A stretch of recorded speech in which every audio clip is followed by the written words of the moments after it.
Alone, in a dark street at midnight, there is a young woman in her early 20s walking along the street with fear in her eyes. Hesitantly, the young woman peers over her shoulder, where a hooded figure is slowly following behind her. She turns her head back around and starts to run, but the hooded figure speeds up too. Scared for her life, the young woman runs down a long dark alley to lose the hooded figure. Before she could reach the end, however, she found it blocked by the same hooded figure. Dripping with sweat, the young woman abruptly sits up in her bed, her heart pounding in her throat. Still shaking with fear, she looks over at the bright red numbers of her clock, 3:33. She sat thinking to herself, why had she had the same dream for the past 3 nights now? Unwilling to go back to sleep, the young woman gets up out of bed and heads straight to the kitchen for a cold glass of water. When halfway down the stairs, the living room lights turn themselves on.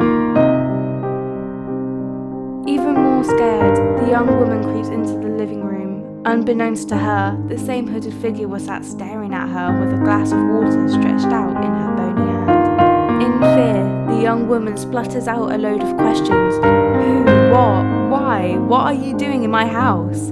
But to the young woman's amazement, the hooded figure lowers her hood to reveal a calm and smiling old lady. The young woman stares in shock. You still haven't answered my question. Who are you and what do you want? She yells. Still looking calm, the bony hand of the old woman indicated the young woman to sit down. No, I will not sit down until you answer my question. The old woman takes in a deep breath. Fine, have it your way. Me? In 10 minutes, you will not care who I am. You, Samantha, you are who matters now.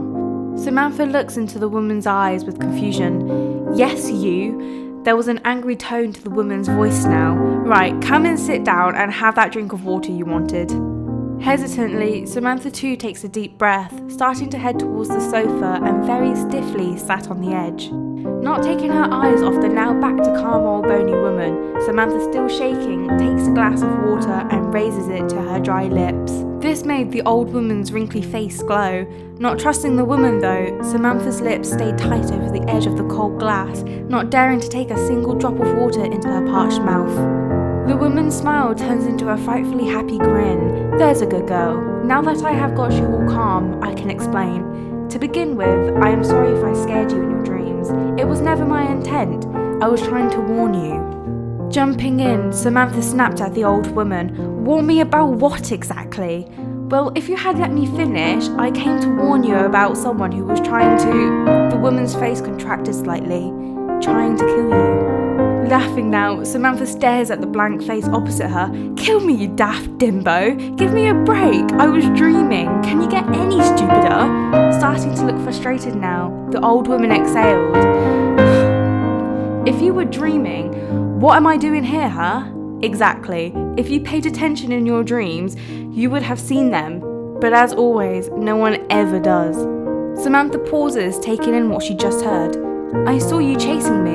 What else was there to see? A ghost? Wait, what do you mean by no one? Firstly, some kind of ghost, yes. Secondly, other people. Samantha quickly butts in, but is shut down before she can make a single noise. Mind your own business. Don't be so nose.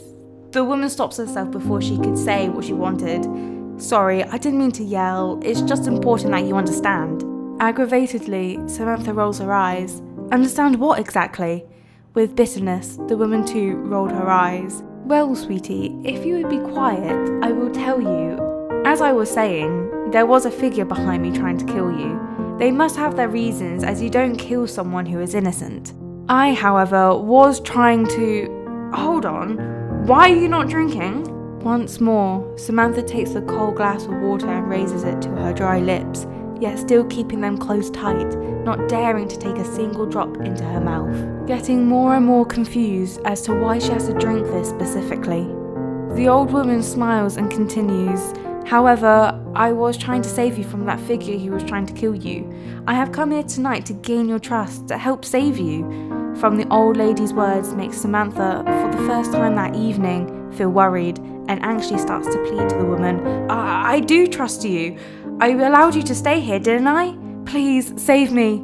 With an advancing smile, the woman looks over and stared at the teary-eyed Samantha, responding with a tone of fake sorrow. "That is the reason for this visit. I came here to save you, but I am sorry. I truly am, but that time has come and gone.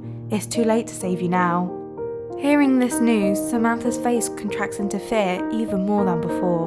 "Why is it too late?" she demands.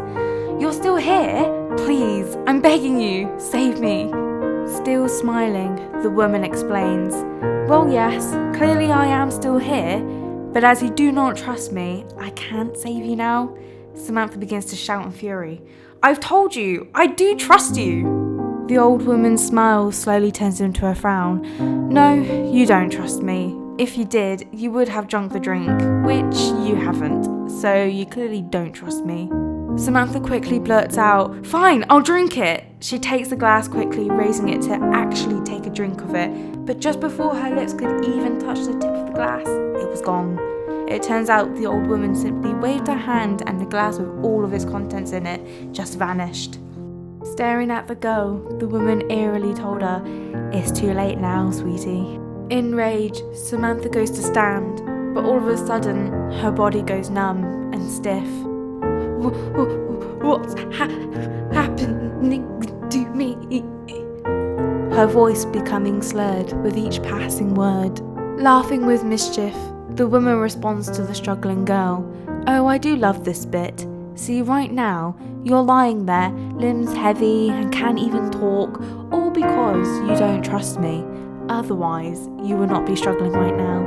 Samantha tries sitting up to say something, anything, but all that came out is a long slur of incoherent words. Following this, the now wicked-looking woman finally convinces herself inside to tell the frightful slump of a girl just what exactly happened tonight. "The figure that I explained earlier was actually me," she explained, "but a past me. You see, I wanted to kill you, and still do, might I add. But after I successfully killed you the first time, I decided to give you a chance of survival, and tonight was that chance." She stares at Samantha to get a response, but remembered that at this point she could do no more than blink. "Oh yeah, you can't speak. Silly me. I came here tonight, in fact the past few nights, for that chance, but tonight was that last one. I needed to scare you more so than before, so that you would come greet me down here, and to my glee, here you are. The drink I gave you, as you had correctly guessed, was not water, but it was a potion I made that would have saved you. However, as the idiotic girl you are, you did not trust me, and therefore did not swallow one mouthful of it. I truly am sorry that you were too stupid to trust me, but there is simply nothing I can do for you now." Hearing this news, a single tear rolls down Samantha's pale cheek. In a daze, she did not notice the old woman getting to her feet. "Right, it is time for both of us to leave," she spoke with authority. "I will leave this dreary house, and you this life, as within the next few minutes you will no longer be able to breathe. Now, I have others to greet tonight, so I must leave you in peace," she cackles evilly at her last statement. The old woman walks over to the door and leaves without a single trace, not even looking back, and not giving Samantha a single thought. The end.